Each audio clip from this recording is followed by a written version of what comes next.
Ang Ninth Hell, ang lugar kung saan nagtitipon-tipon ang malalakas na demonyo. Masasaksihan natin ang dalawang demonyo na nagtatagisan ng kanilang lakas. Sinuntok ng malaking demonyo ang maliit niyang kalaban. Kasabay naman ay ang pagsabog ng lupa sanhi nito. Sa kabutihang palad ay maswerteng nakaligtas mula sa suntok ang maliit na demonyo. Kaya naman hindi na ito nag-aksaya pa ng oras. At gamit ang kanyang kamao ay sinuntok ang malaking demonyo ng napakalakas. Sa suntok na nagmula sa maliit na demonyo ay tumilapon ng malayo ang malaking demonyo. Sanhi ng malaking pagsabog sa lupa.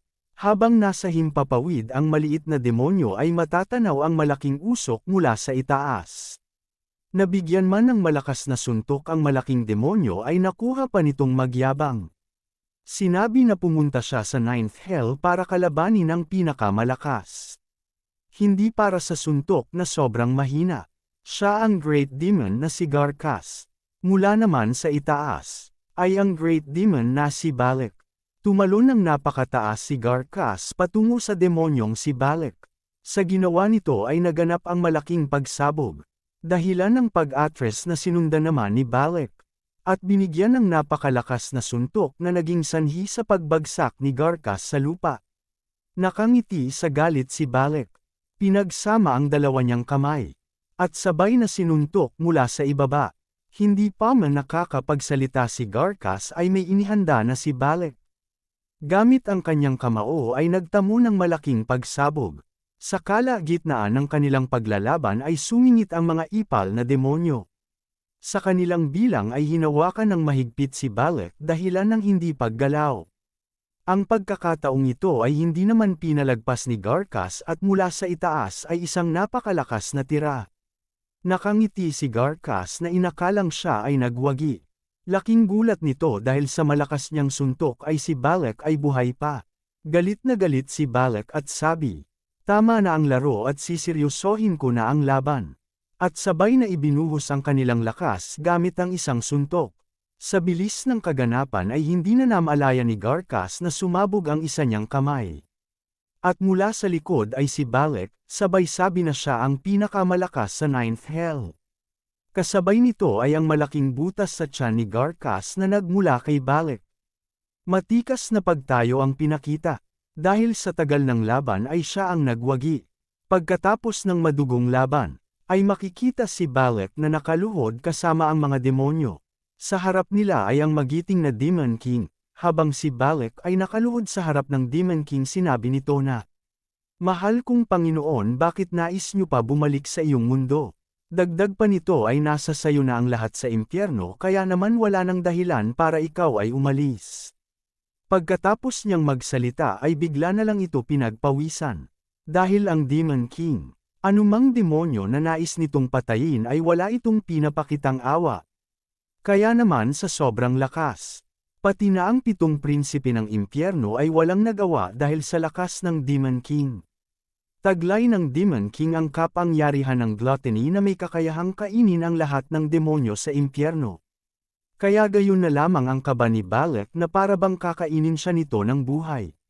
Sinabi ng Demon King na sa loob ng 10,000 taon ay paulit-ulit na lang ang kanyang natatanaw, paulit-ulit na digmaan sa paligid.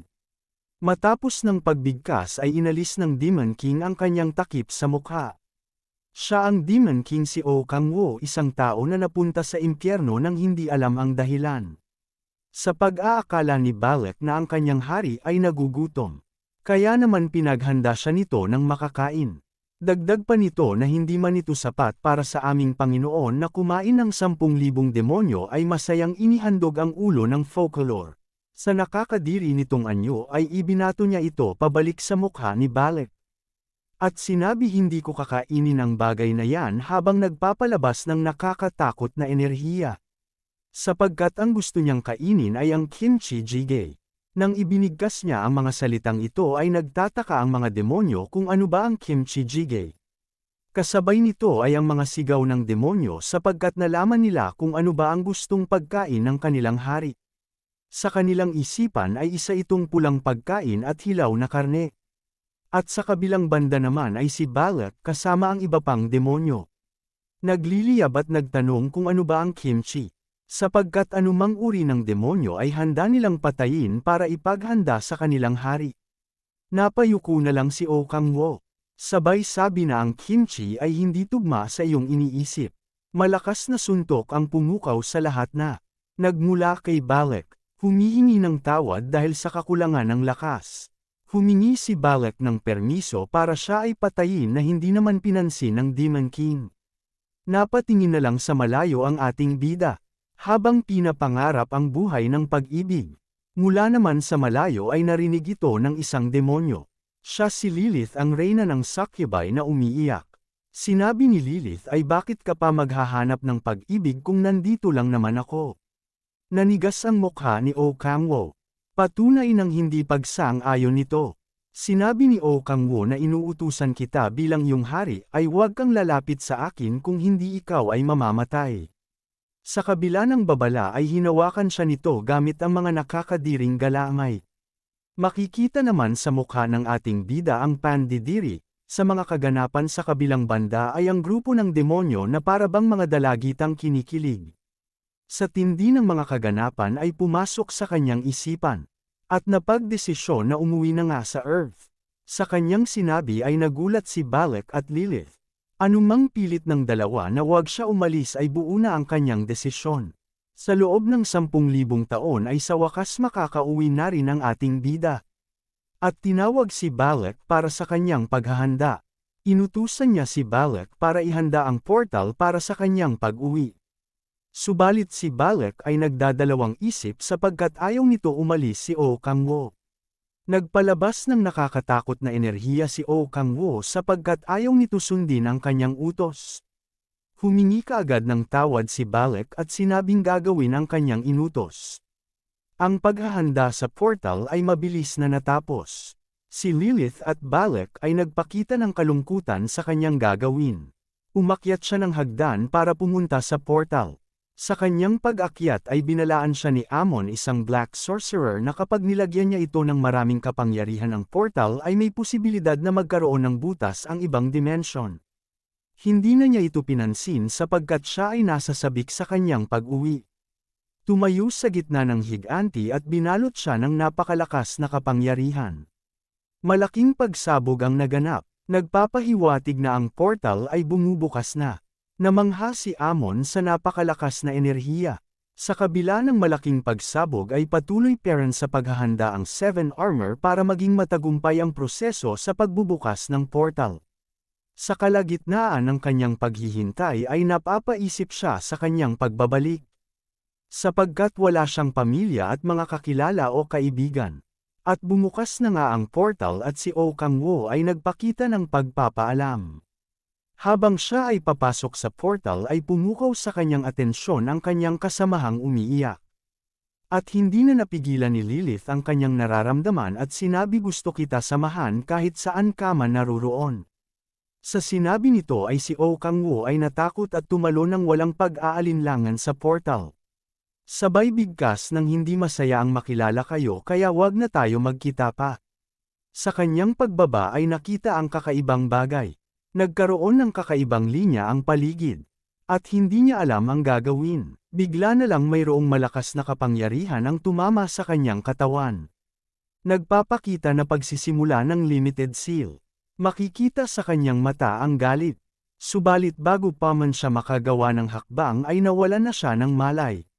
Sa kanyang paggising ay nakita niya ang malaking mga puno at ang maliwanag na sikat ng araw.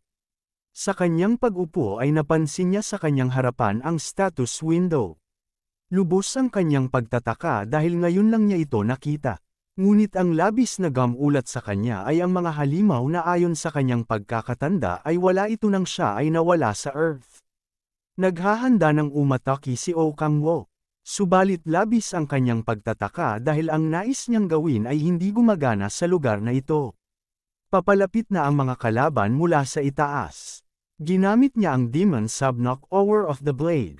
Sa kanyang lakas ay madali lang niya ito natalo.